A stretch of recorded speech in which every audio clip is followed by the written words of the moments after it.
Yung hindi mo na team na yung kasali, ayan. So, pinipilig lamang. Ang ating challenge ay isang spelling challenge.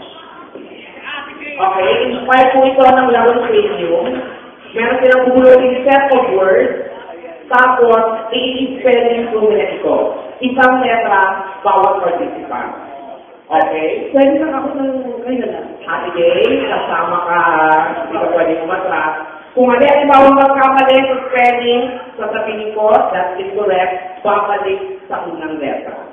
Ang may pinakamaraming ma-spell correctly na mga words in 1 minute, sila ang panalong team. Ready? Ready. Ate Gay, bumunod ka ng isang set of words na dito sa aking sentence. Okay? Huwag mong bubuksan. Mababasa mo. Okay. Huwag kang nisisisi. Magkakaroon muna tayo ng sample game. Okay? Okay, trial. Okay. Spell zirco. Z-I-R-K-O-H. Okay. At least alam niya ng drift. Pagkatapos mo, ang susunod ikaw, Ate Gay. Wala tayong timer. Pero kung gusto mag-volunteer na magta-time ng 1 minute sa ating participants? Okay. Meron tayong timer doon. On your signal, when you're ready, timer, start now. Pineapple. P-I-N-E. A-B-C-L-E. Correct. Children. C-H-I. L-D. Heart. N. Yung coaching cigarette. C.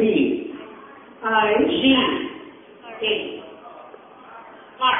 E. T. T. E. Correct. Entertain. E. N. E. E.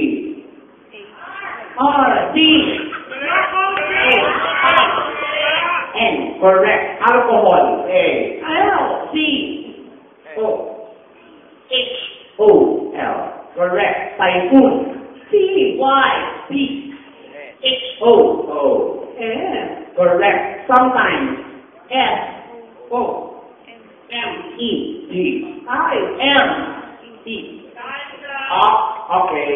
Hindi natin ika-count ang salitang sometimes. So all in all, you have spelled a total of 6 correct words. Alam na natin? Paalala lang sa ating audience na nakakatuwa na meron kayong initiative at awa na turuan ng ating mga contestants pag piling natin na inaatake sila ng kabubuhan, pero bawal po yun. Ayan ha. Tapos sa ating mga contestants, hanggang maaari sana, i-rent natin ang ating mga bibig na turuan ng ating mga ka-teammate. Ang team na yan ni Terry, humilera na kayo.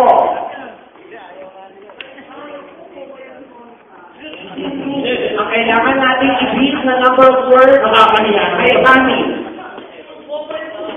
Vice Terry, kung dati nakalilera na, wala pong microphone sila. Paliran muna ang doon niya. Summer. Ganda pala ng hair mo ngayon. Okay, sample game muna tayo. Okay, mula na naman ba tayo? Kasi wala na tayo. One up. The word flower. S. L. O. E. Tama. Sobrang up. S. Flower. Flower. Pusang pinamuha yun ito. Saka nakubuhan mo eh. Saka alam na namin na mga may malalagyan ng mga ito. Ang pwede mo na sa mapili. Flower mo na kaya nakakahiya. Bobo ka ka. Okay, Dave. The word flower. F. L. W. Ito na ito. Tama. Yes. Sabi niya, S. Pili ka ba? Basta ganito. Nakikita sa W. Kapag walang sa W. Mahina. Mahina. My gosh. Pwede ka. Hindi mo maabot. Okay. Wala ka yung maabot sa akin. Sandali. Sandali. Ginamit kasalanan niya. Ang may kasalanan niya, yung Alex Best. Bakit na niya nakikilap ito? Team effort ito. Tandaan ninyo, kung sino man ang matatalong team, nako, may consequence. Isa pang warm up, last na, bago tayo mag-timer. Flower.